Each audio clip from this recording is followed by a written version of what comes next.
Hello, everybody. Welcome to this book launch, which I'm sure you will agree is the most stylish book launch that has possibly ever been seen at UCL. So my name is Jane Gilbert. I'm in the French department. I'm a medievalist in the French department. I was once upon a time the supervisor of Alicia's thesis. I had that pleasure, so it is particularly nice to be able to do this now. I have to tell you a few sort of technical things first. Firstly, we are recording this through the Zoom thing. I think there's also, we're being filmed. You are not being filmed. If your voices are recorded for the Q&A, the plan is to put this on a website. So if you don't want your voice recorded, your name won't be recorded. But if you don't want your voice recorded, then just don't say anything. Go on. Feel free to pass me a sheet of paper or analog style, and I can read things out. I have to tell you that in case of fire, the way out of here is to go to the end of the corridor that you came in by and turn left and go out into the main quad where there will be fire marshals who will direct you to wherever you need to go. I'm obliged to tell you all of this, all right. And also toilets for a different kind of emergency. Again, the end of the corridor, but turn right and go downstairs and just sort of keep going straight in front of you. Past the UCL shop is where all the toilets are. Okay, I think that's everything. So how this is going to work, hopefully, checking time. I'm sorry we're a bit late. That's London for you. I'm going to do introductions, quite a substantial introduction, especially for Alicia, to help to give some context. Alicia and Vicky will talk for 20 to 30 minutes, and we'll have a Q&A, questions from you and questions online. I'll moderate. If you're online and you have a question, please type it in the chat, and Sarah will pick it up and we can work from that. And after that, hopefully some drinks will arrive and also some cups. And there will be book selling, book signing, merchandise, sparkly things. Stickers. There's going to be stickers, guys. Stickers. Yeah. Alicia's nails are a work of art which need to be seen. So we will continue in this kind of way. Okay, so introductions. I'm going to start with Vicky because your introduction is shorter. So Vicky Blood is a research associate at the University of York and an editor at Amsterdam University Press. Her research focuses on liminality, animality, embodiment, cognition, emotion, medieval pop culture, and the queerness of all these things. Vicky's the author of a monograph called The Unspeakable: Gender and Sexuality in Medieval English Literature, which came out in 2017. And she's the co-editor of two collected volumes, Gender in Medieval Places, Spaces and Thresholds, came out in 2019, and Cognitive Sciences and Medieval Studies in 2020. She's a series editor with Diane Heath of the University of Wales Press series Medieval Animals, and the commissioning editor for Amsterdam University Press for the series Hagiography Beyond Tradition, where Alicia's co-edited volume with Blake Gutt is the flagship volume, although Vicky says this is not actually, she can't take credit for commissioning. Didn't commission. Okay, on to our author and star, I think. Alicia has always been a star, I have to say. So Alicia Spencer Hall is an honorary senior research fellow at UCL. Where they also did their PhD, which, as I say, I had the pleasure of supervising. Her research interests include medieval hagiography, disability, gender, digital culture, and film and media studies. Alicia's first monograph, this is the book of the thesis, Medieval Saints and Modern Screens, Divine Visions as Cinematic Experience, was published by Amsterdam University Press in 2018 and is available open access. A collection of essays co-edited with Blake Gutt, Trans and Gender Queer Subjects in Medieval Hagiography, was published in 2021, also open access. And it was shortlisted for the Transgender Nonfiction Award at the 34th Lambda Literary Awards. Another volume of essays, Disability and Sanctity in the Middle Ages, co-edited with Leah Pope Parker and Stephanie Grace Petinos, will be published this April, also with Amsterdam. And Alicia is series editor for two academic book series, Hagiography Beyond Tradition at Amsterdam UP and Pre-Modern Transgressive Literatures at the Medieval Institute, that's the Kalamazoo, Western Michigan. So a bit more context about Alicia's research, which I hope will be helpful to bring this into focus. Alicia's first monograph, Not Medieval Twitter, the first one, brings theoretical perspectives from 21st century media, film, cultural studies to medieval hagiography. Hagiography is the writing of saints' lives, specifically in this case, the lives of visionary saints. So medieval saints and modern screens provocatively argues that these hagiographies can be productively understood as cinematic media. The book makes medieval mysticism intelligible to modern audiences, who we often struggle with this, through reference to the language and form and lived experience of cinema. And this works both ways. Referring our experiences of cinema to mysticism offers a way of expressing the disconcerting physical and emotional effects of watching film. Like the medieval mystic, we today are always conjuring visions on our smartphones, on the silver screen, on our TVs and our laptops. And like theirs, our modern visions are physically intimate, ideologically overloaded spaces that significantly orient our lives. So Alicia's book stages theoretically informed, closely read dialogues between, on the one hand, the 13th century Latin biographies of the holy women of Liège, and on the other, contemporary pop culture media, such as the blockbuster movie The Dark Knight, Kim Kardashian West's social media feeds, and the outputs of online role players in the virtual metaverse that was Second Life, still exists, sorry. Alicia's co-edited volume on trans and genderqueer subjects presents an interdisciplinary examination of that topic. And the volume really is responding to the fact that there have been many analyses of medieval literary texts in the light of queer theory, but this is usually done with a focus on sexuality rather than on gender identity. Alicia and Blake's volume highlights how hagiography as a genre resists limiting or rigid binaristic categories, especially in this case, those of gender. The emerging and established scholars that they bring together show us, among other things, how to recreate a lineage linking modern trans and genderqueer individuals to their medieval ancestors. They provide models of queer identity where a lot of scholarship has insisted that there were none. And they establish the place of non-normative gender in history. As for social media, Alicia joined Twitter in 2010, 6 months before starting her PhD. In retrospect, they say it feels a little like the timeline of Twitter became inexorably entangled with her own scholarly timeline from pre-PhD to postdoc life and beyond. Twitter and its communities became constant companions as they worked from home, from libraries, from anywhere. She describes herself as a long-time lurker and part-time participator. The best bits about Twitter, according to Alicia, are the memes, the community, the analytically incisive hot takes. I should say, I have got 2 copies of the glossary for the book for people like me who I think, what on earth is that? And on here, there are QR codes. If anybody needs a quick look, there is a full Twitter glossary in the book to help this with. I really needed that when I was reading it. Anyway, as a result of Elon Musk's takeover, Alicia stopped using the platform last year and can now be found on Blue Sky at aspencerhall.bsky.social. And this came as a bit of an afterthought. Horrifyingly, she said, the last I checked, I had posted 44.9 thousand tweets since joining Twitter, but she promises that most of them are retweets. On that note, over to you, Vicky. Thank you so much. I feel like I've just been exposed. This Twitter maniac, but I promise they were mostly retweets. Promise. I haven't checked how many tweets I've done actually, but yeah. So yeah, thank you very much. And I think if I may, it's fallen to me to commence the unsavory capitalism. So yeah, we have for this launch, we have a discount code, which is a scannable QR code, which is live until midnight tonight. Yes, I like that my press have been very generous, but also doing like a challenge Annika to buy the book. You've got 48 hours. Go, go, go, go. Yeah.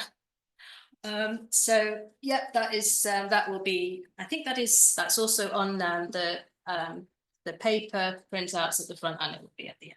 But yeah. We also met kind of on Twitter, didn't We did. I remember it was I think it was the fanfic conference in Oxford, Yes. wasn't it? I knew you were good people. Yeah, so because you can absolutely tell that from people's Twitter feed.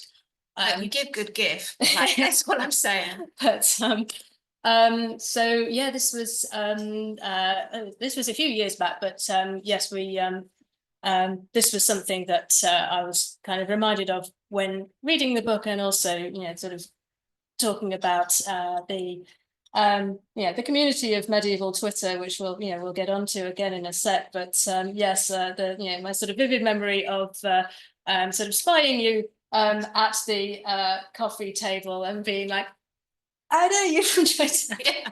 But so yeah, just to kind of I don't know, take the temperature of the room. I don't know how many people here are medievalists and how many people are kind of Twitter users or X users. Show of hands. Yeah. So Yeah, both. I think we may have a sort of a Let's have a show of hands for cross-section. medievalists. Show of hands for So- Twitter users. Ah, Okay. okay, it's quite a lot of those. Ah. Very interesting, thank you. So my first question is, sort of getting into medieval Twitter, the book, which I've been kind of, I don't know, it's not I feel like I'm sort of saying, oh, I've been hearing about this for ages, but It is true. Yeah. It is true. It's been a It's long been underway gestation. for a long time, and it's been very much a labor of love. And I think in the finished product you can definitely see how much work has been done, but also how much love has been poured into this project. And yeah, it's a fantastic book that I've been kind of reading since slightly before it came out.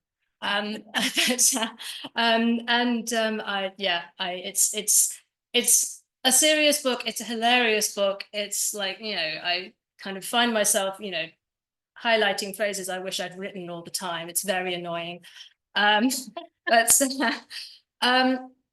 but I think to kind of ease us into it, like in the spirit of medievalists being asked how they define the Middle Ages. How do we define medieval Twitter? And actually, as you said, since the takeover and since it is now no longer even Twitter, what is Twitter anymore? Oh, good question. Twitter is dead.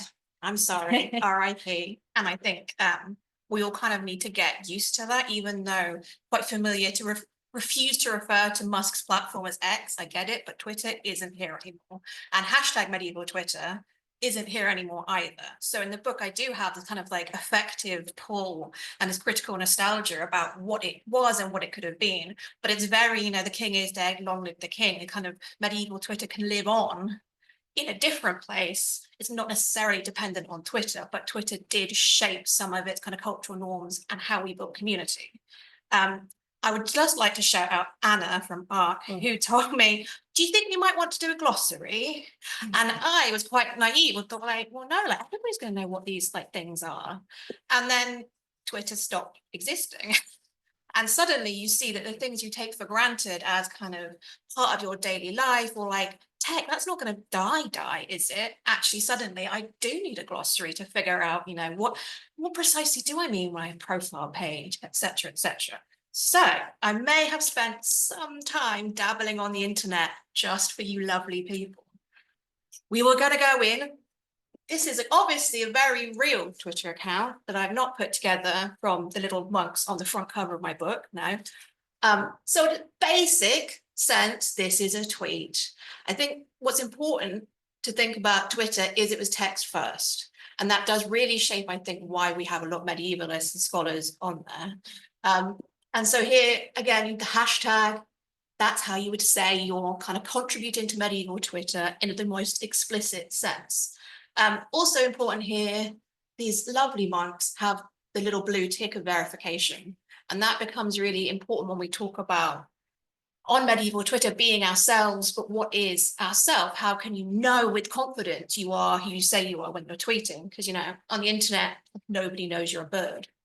Then though, we have a tweet with an image. These are a big deal on medieval Twitter, and medieval Twitter, which is not just the hashtag, is kind of, it's a bigger entity than that.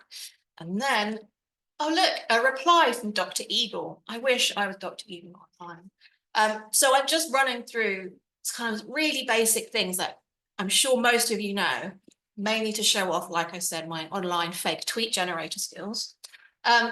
This becomes important when we're talking about Twitter's medievalness, because you see here, apparently I retweeted this banging tweet, which means I just posted it verbatim to my own followers, which again, I swear, Jane, is most of my Twitter output.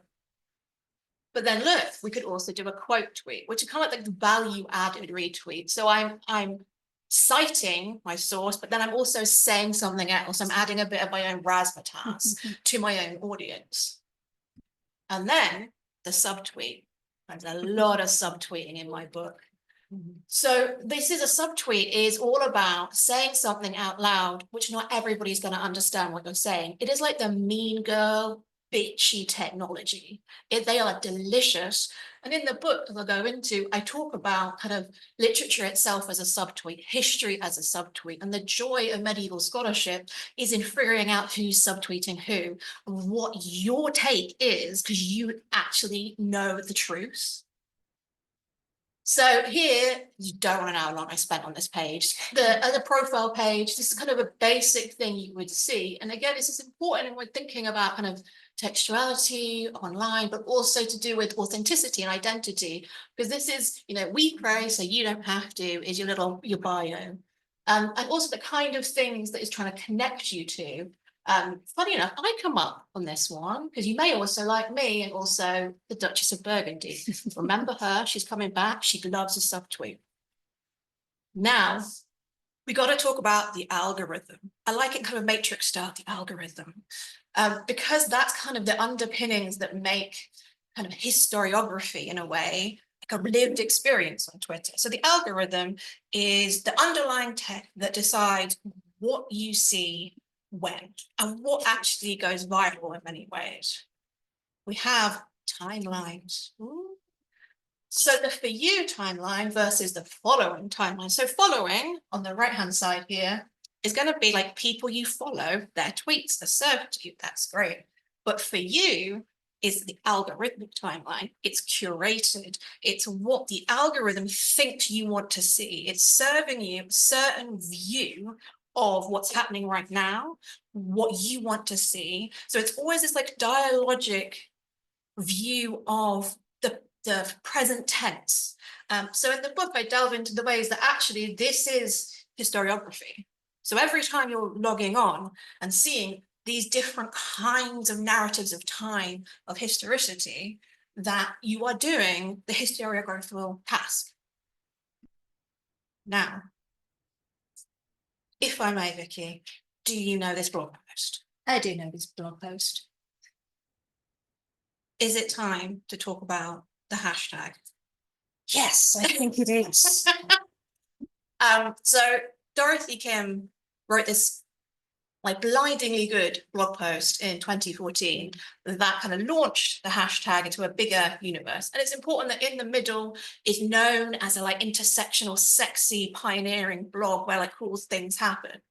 And it's a really good reflection on kind of her experience of Twitter as a medievalist, as a digital humanist, like, and bridging that gap. And that really is, so the hashtag existed before this point, but it wasn't really theorized and it wasn't really like on the map. Now, Vicky, is it time for me to tell you what's in the book? I believe it is, because also, you know, my head, you know, will not go round anymore. If I'm in the way, by the way, please let me know. But yeah, so yeah, so I think, yeah, kind of hashtag medieval Twitter is sort of where this, where a lot of things started from. The book medieval Twitter, drills down into what you've already started talking about here, which is kind of medieval Twitter as a metaphor for medieval studies. So, and I think you've kind of you've hinted at some of the major beats of that analogy.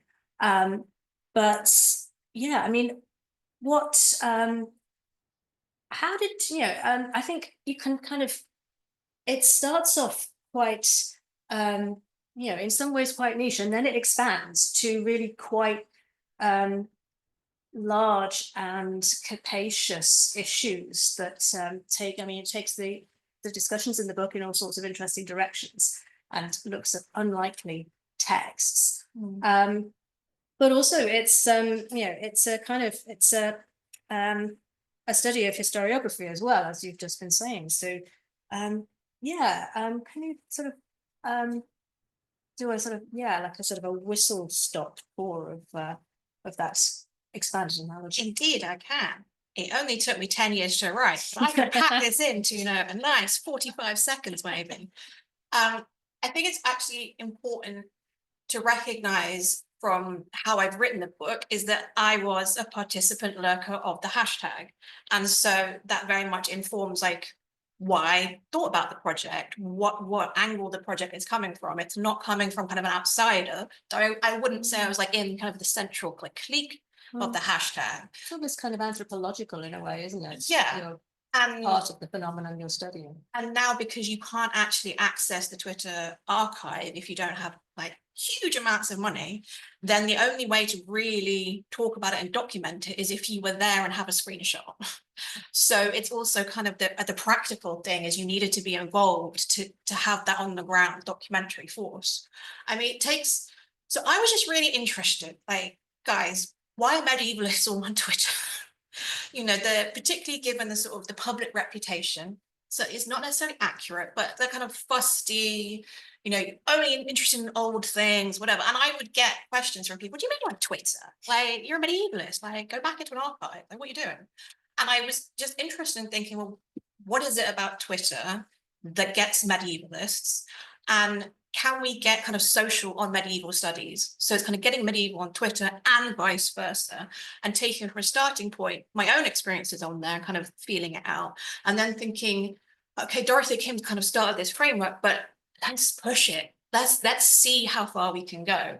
Because while so many of us were on there, actually not much theorizing has been done or reflecting or kind of tying the knots together. Now, I have become a professional sin eater because people know, like, oh, I do medieval Twitter. People come up to me at conferences, go, I saw this tweet about Gossip Girl, and it is so like Gower.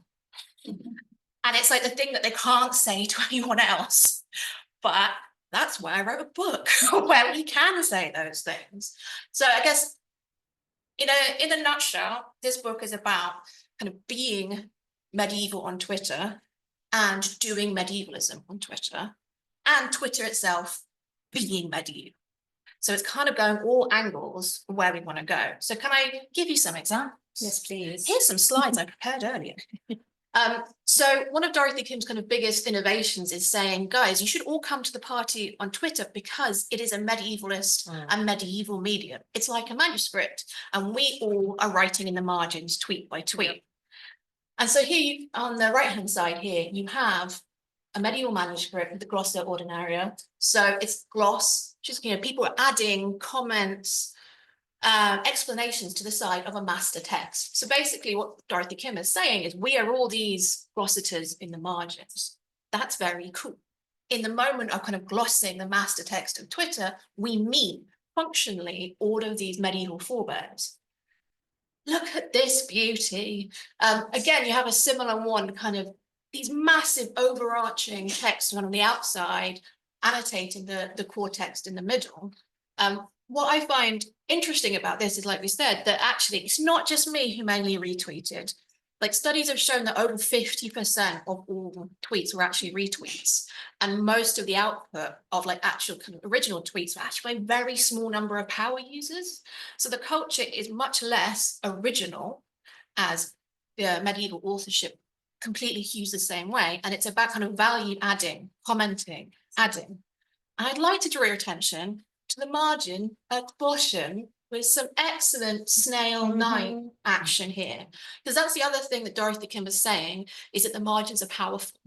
The margins in the Middle Ages are where shit happens. Fun stuff, weird stuff, bad stuff, radical stuff. So she's also talking about kind of harnessing that energy. And here I've got some nice examples. So you have, like, on the left, we've got a scribe kind of pulling in a bit of a text that's been forgotten. So as he's climbing up, he's literally correcting the text. Then we have, I really like somebody drawing, like, Augustine does not enjoy, no, basically saying, like, no, that is bullshit. Like, and I'm writing in the margins and drawing your attention to the fact that he thinks that.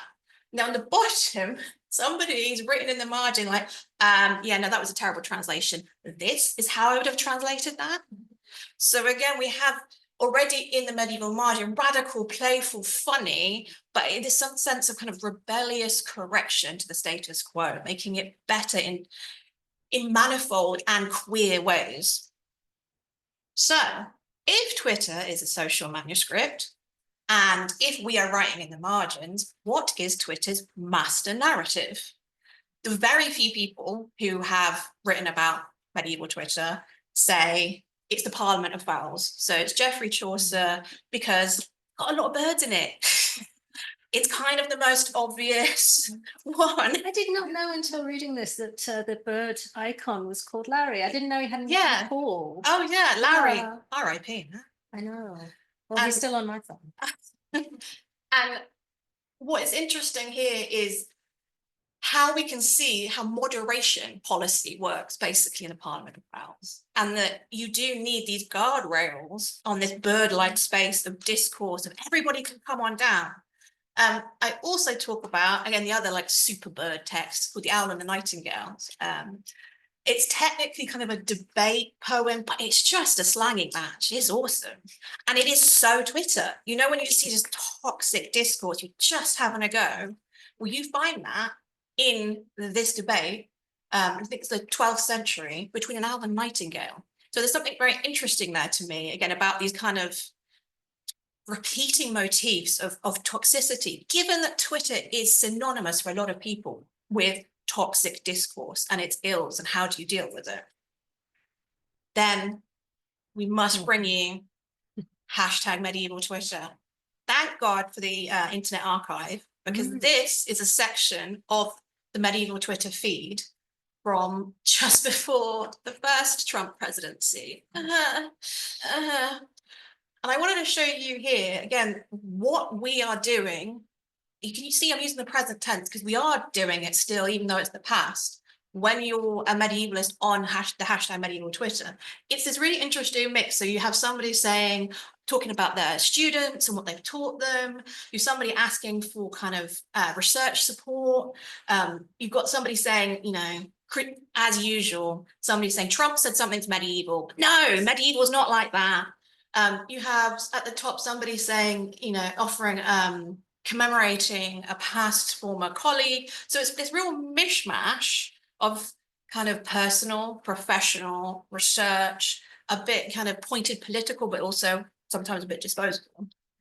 And here are some kind of more examples that you can see. So Eric Wade's tweet at the bottom here was, at the time I looked at it, which I think was 2021, the most retweeted and liked tweet with the hashtag in.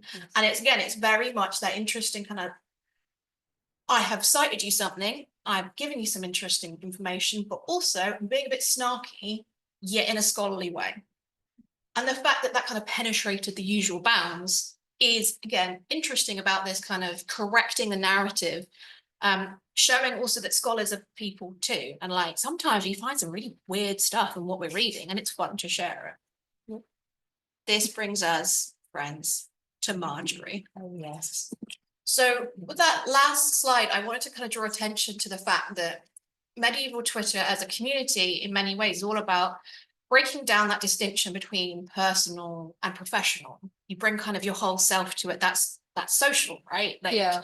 that's how you get play on social. Yeah, well, this is one of my favorite bits about it, because it's, you know, as much as, you know, the 21st century did not invent being toxic online. Social media didn't invent this kind of public private / private public. And you draw the analogy between delivering letters and delivering post, indeed, in the Middle Ages, which would depend on a kind of a network Exactly. of various actors with individual agendas that may get in the way of how your message is received, if it's received at all. And then it is both private and public. It's read in public, but it is meant for, you know, perhaps not everybody who's listening to it, or everyone who's read it along the way. Totally. And I think that also ties into the kind of the thematics of it. So on social media, is it reality or is it authentic?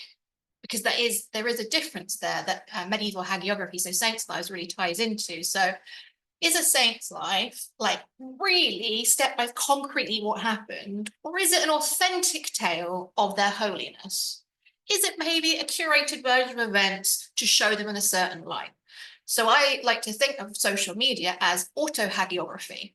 Like we are literally kind of writing our own saint's life, curating who we are. Best version of ourselves. Exactly. Possibly. And that's what Until I find. someone comes along and tells us why we're wrong and why we're actually, you know, not checking our privilege, or, you know, ignoring vast swathes of the people who are going to read your tweet. Oh, obviously. And I mean, that's why I think this is very interesting that Margery Kempe, who is a 15th century mystic, there were 15 Twitter accounts pretending to be her.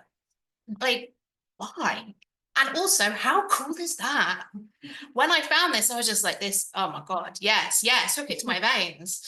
So in the book, I use kind of looking at these, like I call it the wailing of Margery's, to really think through, like, is that the collection? Yeah, exactly. She cries a lot. Think through both what social media can offer us in terms of unpicking more about how Margery Kempe's text works, but how we can then think of ourselves as, again, and writing our own mystical text into being. So, in case you didn't know, Margery, she cries a lot. It's really annoying. I mean, she's great, but it's really annoying. And so her text is hailed as the first autobiography in English, and it's very debatable. There were, 3 scribes helped her. Isn't that interesting that she depends on a platform, an embodied platform, true, but other people to get her message out there. Also interesting is that everybody thinks Margery would be on social media. So when you actually like just dig into the comments about Margery online, everybody's been like, oh, she'd be great. Oh yeah, I'd follow her. Oh, it's great. So then when you have... Would people mute her a lot though? I would totally mute her. But I would still follow. I mean, yeah, I would probably subtweet her, let's face it. Like, so what I'm trying to show you here is just an example of like these innovative Margerys who are kind of tying together like this modern response, like, oh, she would give good Twitter, but then reinterpreting the book that she wrote, co-wrote, collaborated with in a different way. So here I talk about, for example, the use of emojis to convey this embodied affective feeling, which, the book can't do necessarily. I must say, I did fall down a rabbit hole. You would have too. It's a very nice rabbit hole because the most prolific Margery is @RealMargery. And so I have watched a lot of Murder, She Wrote, and I felt that I should track down the real Margery, and I could just have DM'd them to begin with, but no. I looked at kind of the use of the images, how they quoted certain things. Here, I also dug into kind of how, with the kinds of language they use, the citation practice, how they reinvent, again, once more, the book of Margery Kempe to give it an authentic feeling. So I really like this kind of use of ASCII art and bounded asterisks as this bodily kind of a happening. And I'm not giving anything away, got to read the book for that. But look, oh, there seems to be a connection between the front cover of this edition of Marjorie's book and this profile page. What could that mean? Oh, and this one, Vicky, one for you, because we talked again about kind of you. letters. I send a lot of postcards. There are a lot of postcards Mhm. over there for you to enjoy and take home. And partially for me, because it's like giving a, sounds very dramatic, but a bit of my soul. It's like me saying, hello, I see you. So they feel very intimate. Mm. But here, for example, you have a medieval image of like a letter going all the way along from the left to the right to be delivered.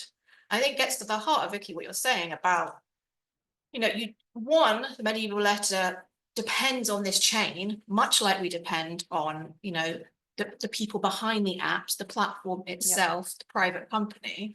But two, this is not like an intimate scene of like, you know, oh, I read it to myself in my bath. It's great. You know, medieval letters were public and private. They were often to multiple addressees. They were read aloud. So it's again an understanding of kind of what a private text is. Some of them come with their own subtweets. They have a cedular, what is it? Cedular incluser, a little attachment that's might be, you know, for someone's eyes only, or it might be.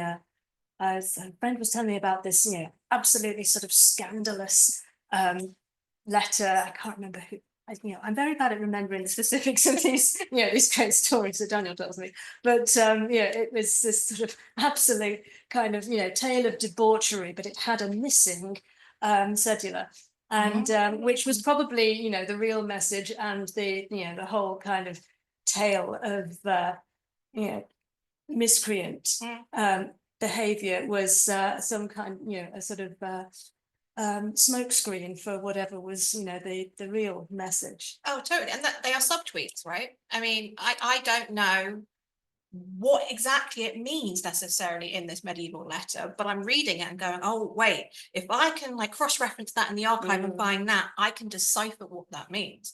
And again, that for me is the thrill of the chase. Like that is why I'm on Twitter going, wait, what has Azalea Banks been saying now? Like, also important and interesting, I think, is kind of troubadours. So troubadours singing in a court, again, it's very intimate, you would think, but actually this is to a public audience, of a collective audience, but also to an audience of one, and also often to an audience of other troubadours. So you have this kind of textual performance that is at once very personal, but it's also collective, it's public, it's private. Navigating those problems is like the Twitter thing. Can I show you a little picture of a doggy now, please? So here is the little doggy. So if we want to talk subtweet, the best subtweet in history, I am staking a claim, is in the Chatelaine de Vergy, 13th century text about a Chatelaine, the lady who takes up with this lovely knight, but on pain of secrecy. And they devise a plan which involves walking a dog. And if the dog's out, they can get it on. Seems very normal. But it's very important to the Chatelaine that nobody knows. And, you know, plot happens, drama, drama, drama. But in fact, the Duchess finds out. And in this kind of epic, it feels very Real Housewives of the Duchy of Burgundy to me. The Chatelaine who wants to, she's jealous of, the Duchess is jealous of the Chatelaine, and so subtweets her. So says, oh, okay, you don't have a boyfriend, is that what you're saying? But you are a past mistress of the art of training the little dog. And everybody else is like, what? You know, it's kind of passing them by. But sadly, Chatelaine knows what that means and then kills herself. So subtweets can be deadly, friends. I mean, or as I put it in my fake tweet generator. In the book, though, I kind of take it one step further because one must, and look at kind of a subtweet of a subtweet. So there is a 15th century version of this story, and nobody's really figured out, like, why was it rewritten? And why for this audience? And why certain things different in it? So I once more don my Jessica Fletcher raincoat and try and connect the dots between, again, what we think the meaning is, or what it could be, and why that matters, and why it doesn't matter. I'm really sorry that I have to inflict this one on you. I'm sorry, Jane. I feel like Elon It Musk just is popped up behind me. Come on. And that's very, very praxis. I mean, that is kind of what he did to Twitter. So kind of have this lovely, oh, love subtweet. And then the end of the book is Larry, the bird is dead. Yeah. And Elon Musk killed him. And I will forever be upset about that, to be honest. But I must say, bless his heart, it gave me a very nice opportunity to go back to a text I think Jay and I used to talk about a lot. L'Austique, Marie de France, the ultimate I nightingale. do like that Marie de France has been able to offer comfort to you Indeed, with, in processing the, it's what she would have wanted. oh, absolutely. So basically, I All kind of about something. end the book looking at what we've lost with Larry being dead, and Larry the bird was never identified. So I say no, he's definitely a nightingale, because we can understand the way the Musk acquisition worked through Mary de France's lay of L'Austique. So I read the lay through Musk and vice versa, and kind of who gets the last word and why, and in a way how we can process what has happened. For those of us who enjoyed Twitter, for those of us who it gave joy to. And I'm really sorry, but I'm going to have to go backwards because I can't stand looking at his face anymore. Well, yeah, that is, I said this, this is one of my favorite readings, because, it's a sort of, it's a short and, quite, yes, it's very, it's quite a personal reading, but also, so in kind of interpreting the way the poor crushed little nightingale of the lay is then kind of made essentially into a sort of a reliquary by this grieving knight.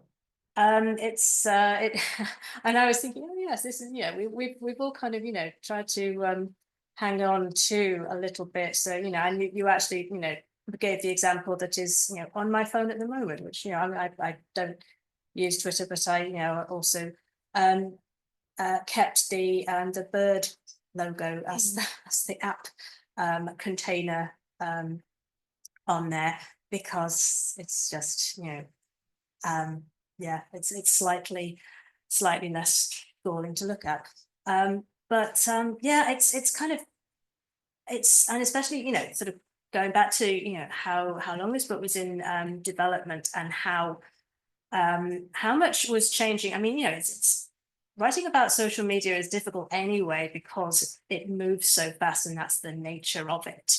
And because it can kind of overlap with so many different spheres.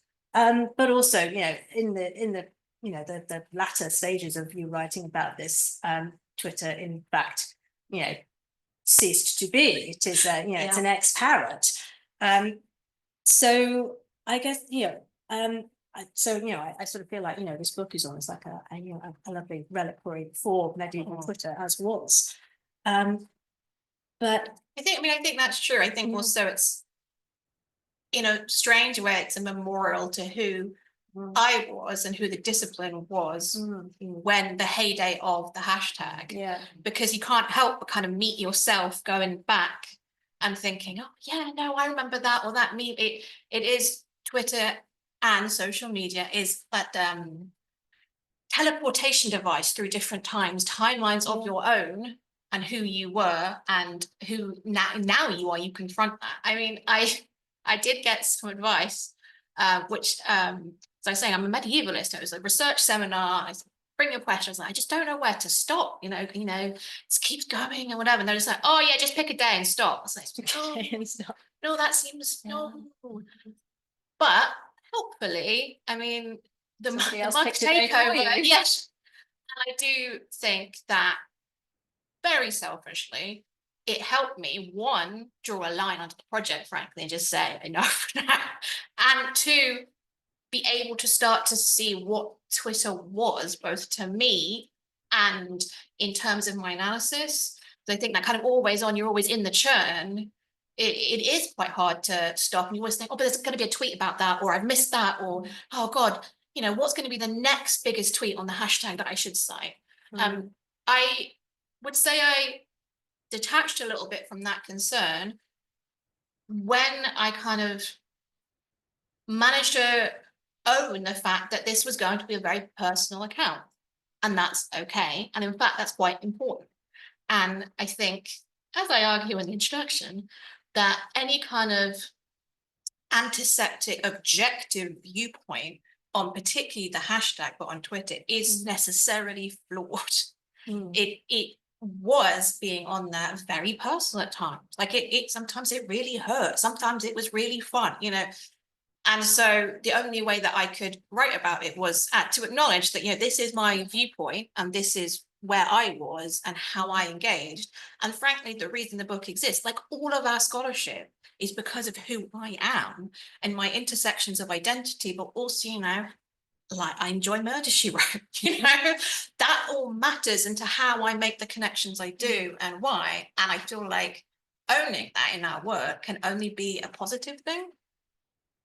And it's also because, you know, what you were saying about, you know, kind of that idea of some stepping back, you know, flawed, but also basically impossible, because, you know, in writing about, you know, hashtag medieval Twitter, you know, what you this is I have marks in this, but so, you know, essentially what you say at one point is that, you know, hashtag medieval Twitter, you know, is a community. It isn't just a kind of an indexing device. It is, you know, it is a community that is being built textually, and that you know, so, you know, as well as it being you know, and I kind of it's sort of quite weird, you know, as a medievalist, and also I guess, you know, just someone being alive in these, you know, interesting times. Yeah, it's kind of been like reading sort of a slice of history, but also one that I remember well, and I was there. And it's kind of, you know, in some ways it's sort of like a turning point, in some ways it's like an end point. So I think, I mean, was it, because, like, you know, there's a lot of kind of challenges and privileges about writing about something that is so immediate and a community with which you are involved, but also just, you know, the medium, you know, some of this, you know, in terms of form, as you know, as with some of the slides that you've shown, and, you know, sort of working out how to, you know, reduce emoji and ASCII art and everything in a, you know, in a traditional print book, but also just how to engage with Twitter and, you know, and social media. You know, how much of it was kind of just like working out how to write about that, and what the, you know, what the ethics of it were, and what the practicalities of it were. Oh, like massive amount. And also the amount of times I've been like, should I screenshot that? No, why don't I like PDF that? And, you know, sometimes when you would scroll Twitter, like the tweet would disappear and then you can't find it. And like, no, that's the chapter. Oh my God. And one, having to kind of reconcile yourself with that, like, well, I've lost it. That's okay. But two, you know, I like working on anonymous texts, ideally. I will accept an author if I have to.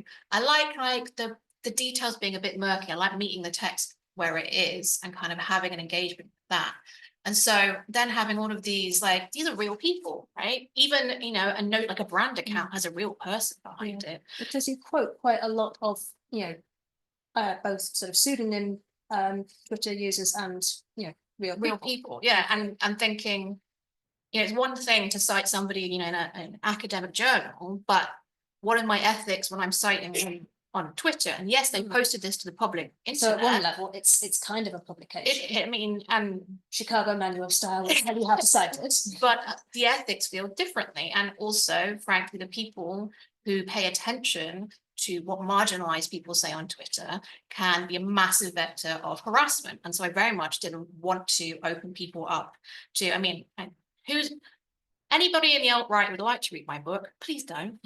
But you have to think about that. You have to think that people can weaponize the fact that you have put down in writing something, you have fixed that fly in amber for other people to then read. I mean, I came to kind of an somewhat messy conclusion in that, for example, the tweets that I showed you, those 3 tweets that are screenshots, I reached out to each of the people individually and said, I would like to have these screenshots in the book. Is that okay with you? And they explicitly signed off on that. Then in the book, I talk like extensively about one of the quote dramas on the hashtag, which was the ISX affair.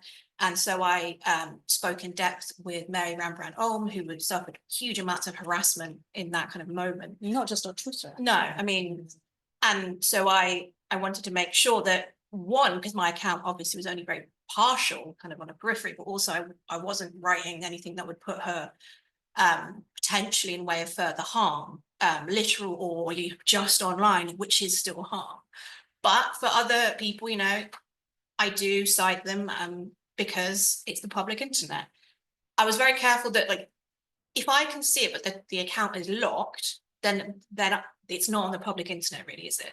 So that's not okay. But if it was on, you know, public internet, and I feel like if you're saying something kind of anodyne but funny about Marjorie Kemp, that is fair game.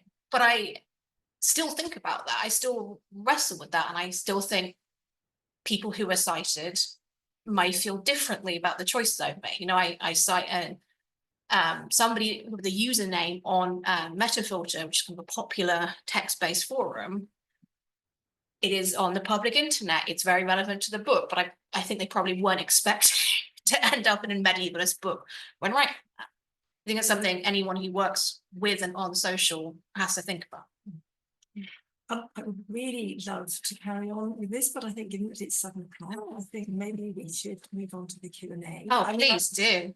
this is great, and I'm sure we would all be very happy to go on, but I wonder if I could just open it to the floor, and I'm going to stand up so that I can see Sarah, who's not online, but would anybody like to put a question? Sorry. Anything? Yeah. Okay. But you end up things like the chance to the real life questions and then networks. But actually, I did have one master's at a couple of years at LP. There was a student who wants to write a dissertation on that's put around today. And we had to like pull on this cultural networks to try and get in touch with the line and say, could you like store it? Just whilst you write a dissertation, and then you can take it down and apply for that screenshot the stuff. Wow. And it was this kind of like weird thing where we have memorialized in the online space and like we feel like that was we actually to those reliance on them actually. I was wondering if we can come next. Yes, for sure. So in 2019, pre-pandemic, I launched what I thought would be like 3 people might take this survey about the hashtag, just because, again, it's quite frustrating that there was just no data, like how many people use the hashtag, why do they, you know, what's the vibe? And so I set up a nifty little survey, which got over 100 responses, which for me, it's like, that's actually pretty impressive. But I think a large part of that was because of kind of the cultural networks, and that I'm not saying I was known on Twitter, but like I am posting about this on Twitter, and I have clearly used the hashtag, and also therefore I think people shared the link, not just on Twitter, but with kind of friends and kind of circulated that way, because I was vouched for in some way through that way. I mean, I think it's been a long time I've been writing this book. Like, I cannot stress that enough. So in a weird way, I'm probably the one with the screenshots, or I'm the one that sent myself an email saying, that's the tweet. And so for me, in some ways, yes, those cultural networks were clearly really important. But on the other hand, most of my hashtag medieval Twitter community was strictly online. It's like, you know, Vicky meeting you was like, oh, hello, it's a bit weird, you exist. I feel famous. Yeah, like, what is your name? Because I know you're at, you know, that kind of dissonance was quite interesting. So much for this, very large. I don't know, when I signed up, it sounded really interesting, and I was kind of thinking like, how will it work? But I really see it, so I think it really does work. And first of all, I would just make a comment, which was the last thing you spoke about like the citation issues and like how do I reference this tweet and can I, and things like that. That's kind of interesting and similar to when you take a picture of a manuscript, and I was like, how do I now cite that? Because there's, you know, the copyright issue and all that is usually not really there anymore, and things like that. Anyway, but my question is, when you were saying these things about, you know, the margins and then the comments and stuff, for me, I don't really use Twitter actually, but I used to use it in the past.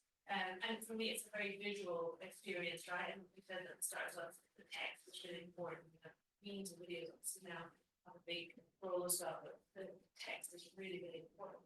And I wonder, and then when you refer to the Medieval manuscripts comparison, I was thinking about, does that maybe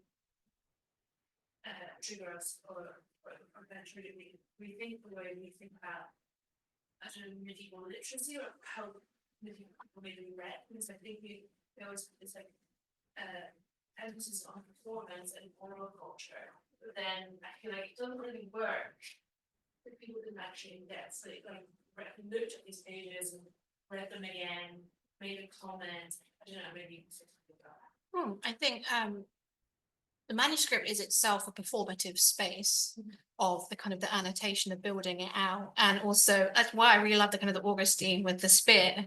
That is very flamboyant to me, again, adding that dramatic dimension. I think what I find interesting is they like that manuscript page with the gloss functions very well visually without knowing what the text necessarily is. So like there's a middle thing, oh, it's the Bible, right? And there's lots of people have stuff to say about it. So you can actually have quite an important reading interpretation of the text just visually. I think it's interesting then what Twitter initially, for example, didn't have chain or threading capability. And the way that Twitter as a platform had to develop a visual medium for tying things together so that you can then like scroll your feed and see how things work.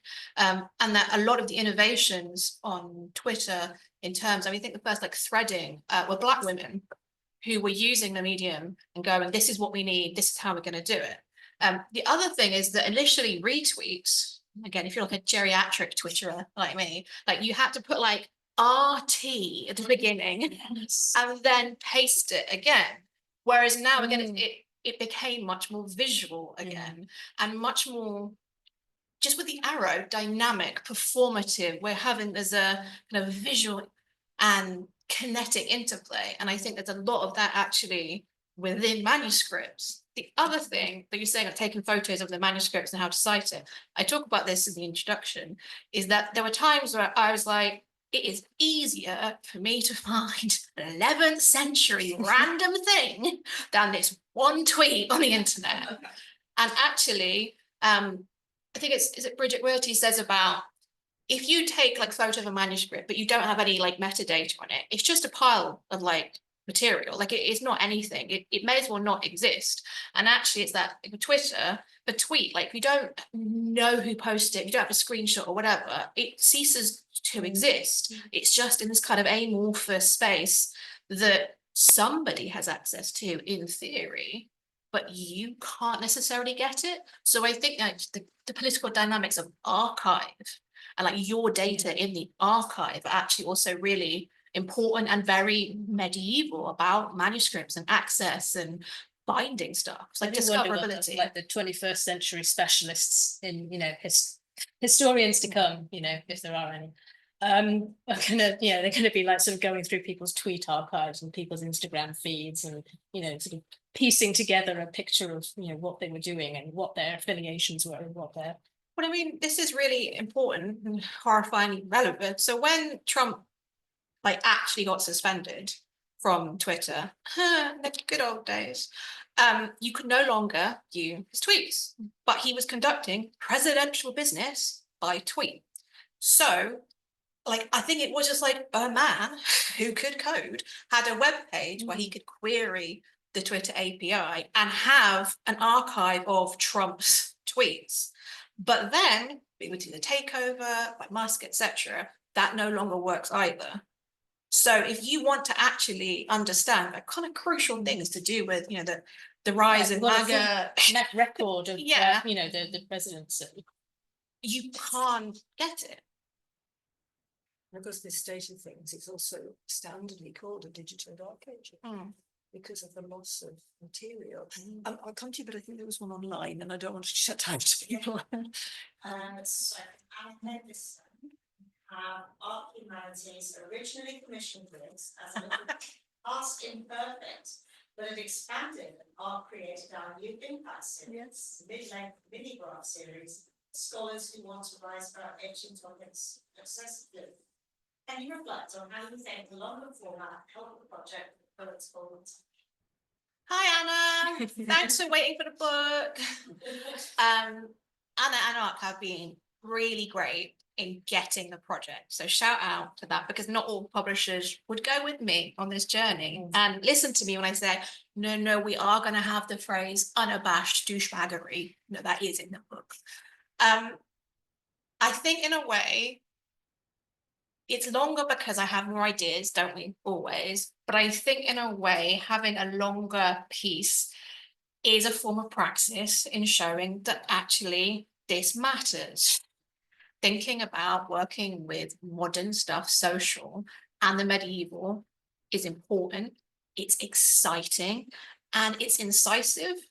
And I kind of feel in a way that if I'd sort of done a like quick and dirty, only like 6 years rather than a decade, like little book, it can be much more easily dismissed as like, oh yeah, like, you know, just a little thing you dashed off. But I just kept finding connections and places to go. And I think with the Musk turn, in the end, you know, I sort of weirdly feel that I'm writing about the future. So the book ends, you know, is now X, but it's before Trump came back in. So I'm telling you about kind of Musk's medievalism in terms of kind of the way in which kind of the cis-het white normative supremacy is instigated on X. And then, you know, finish the book and now what's happening? Yeah, we're seeing it this week now in legislation, aren't we? Exactly. So it's kind of an interesting turn to go. I thought that was the past, but now it's my present, and actually it's presaging the future in some really wild ways. Yeah, so, did you have one as well? You at the back. Okay, you next, please. Not here, working. And on the executive Twitter, then the managers, I was wondering if it reminded me of the items in management. Currently, now it's very very influence scope for energy looks like it's extended. I'm wondering if you how that's just also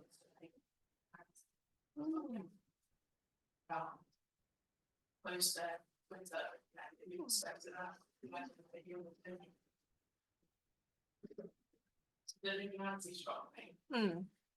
I think there's two things there. Like the liminal is very much the space between Twitter and X. And there's something to do with the draw to remain in that liminal space for some people. That yes, Musk owns it, but it's not Twitter yet, is it? And one's personal Rubicon, as I call it, like when is it beyond the point of no return? When will you leave and or accept that it's died? Or will you stay in the liminal? And it's a messy space, but it's also understandable for some people to stay in that liminal space. So you know, I was part of Lurked and Disability Twitter, and a big thing there is there are a lot of people who've stayed on Twitter X because not all other platforms are accessible. People don't necessarily have the time, the energy, like the body, mind's resources to go somewhere else. And so if you want to remain in fellowship with people, you have to live in this kind of horrifyingly liminal, it's death, it's life, it's both. The other thing it makes me think about is, I mean, my book could probably, oh Christ, be considered as kind of hagiography in itself, right? It is about the liminal space of getting medieval and getting social. And it's sort of, I'm waiting for the hereafter, right? I'm waiting for the hereafter in the sense of what comes next for a medievalist community, but I'm also waiting for the hereafter in kind of in terms of like the big kind of visions I offer, which is, you know, what if people accepted the work on social, on, you know, non-traditional outlets of marginalized scholars as real scholarship? What if we were allowed to bring who we are and what we believe in into our work? And what if like we were paid for it? You're waiting to see if your devotion will be rewarded. Yeah, and it's kind of in that way, it's kind of, oh yeah, Jesus, I'm going down this rabbit hole, but like it is a little prayer, right? I could have, there was a point in which I could have said, sorry, Anna, yeah, I'm just not going to write it. It's been too long, I'm very sorry. But I still have hope. And hope is resistance, and writing about this and why it's important as that prayer that there will be something after this liminal.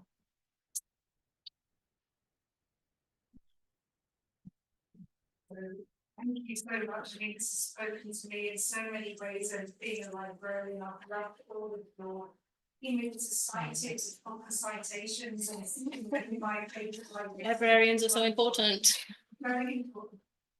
I'd like to turn to the preservation and the archive aspects, and I can see I'm a bit of a digital feminist as well, so I can see the next project that you went going in, you talked about the Internet Archive, but there's so many different archives, and when I was working at the Royal Library in Belgium, we did a lot of work on archiving with social media.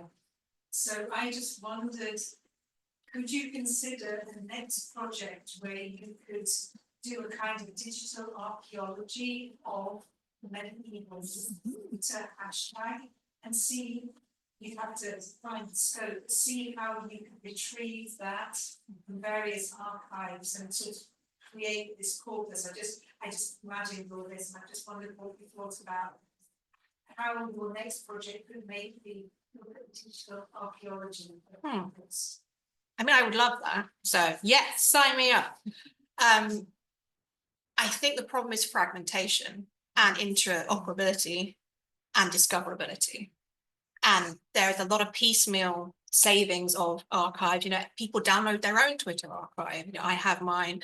Then The Verge, shortly after the Musk takeover, tried, it was called the Great Scrollback of Alexandria, where they selected what they thought kind of the best tweets as an archives of corpus. I think it points to the fact that archiving is editorial in some senses. It is partial. It is shaped by who you are, what your priorities are, and frankly, your cash. So I think there's definitely something there, but in a large sense, it comes back to money. Because the way you could do that most effectively would be, if, you know, Musk hasn't destroyed all the servers, is to get access to the full Twitter corpus. But that, I mean, is literally thousands of pounds a month to be able to get that data. So there could potentially be a funding opportunity, something like that, where you could apply for that.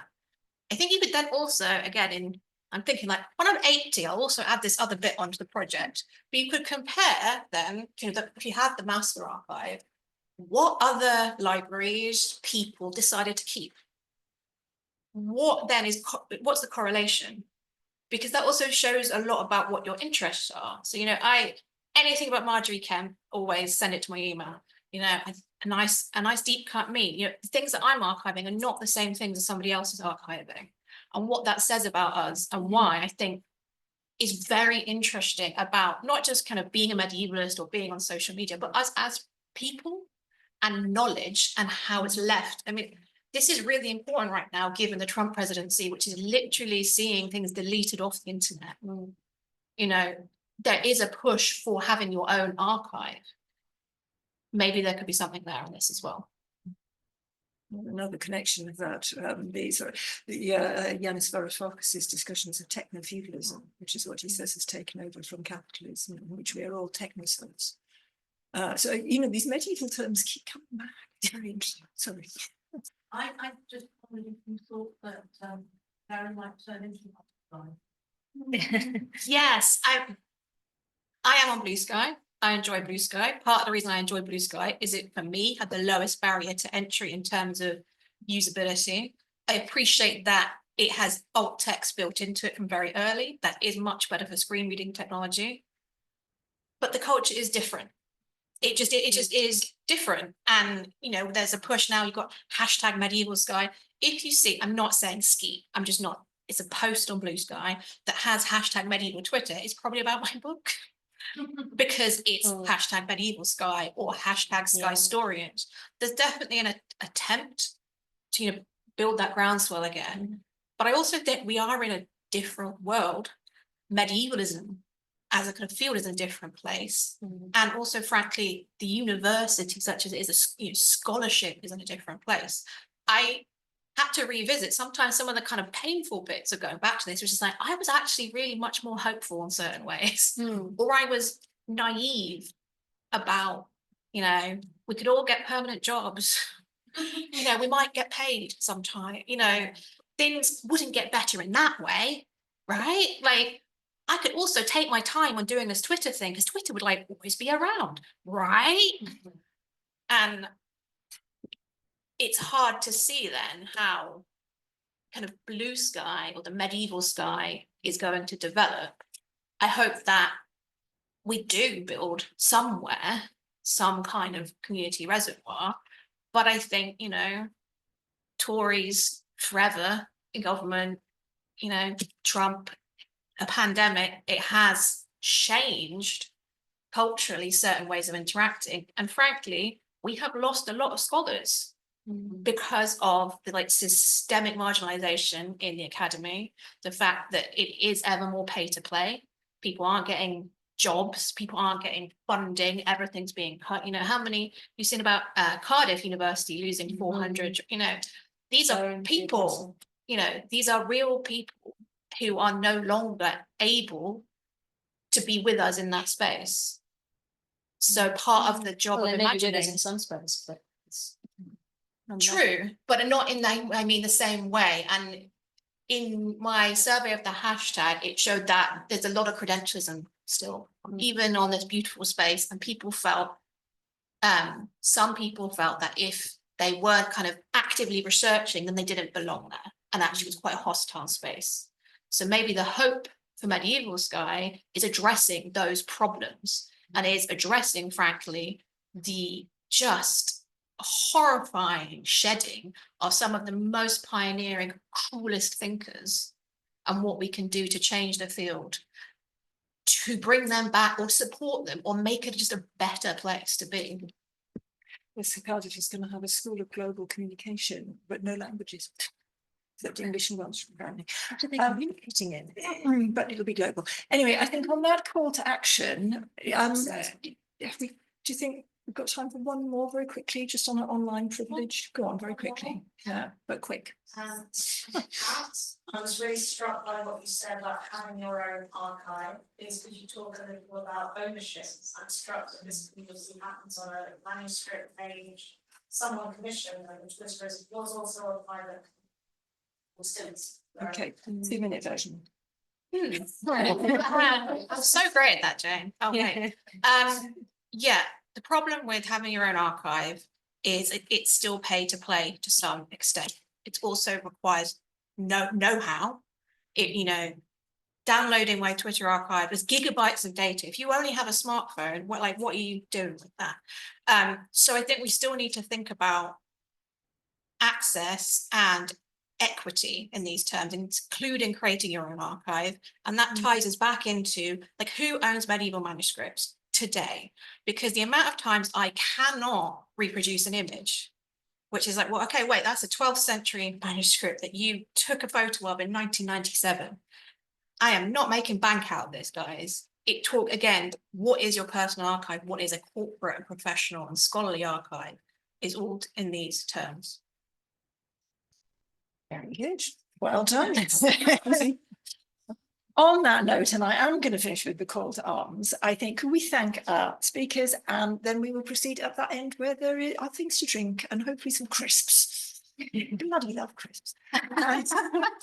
And books and book signing and everything. So thank you.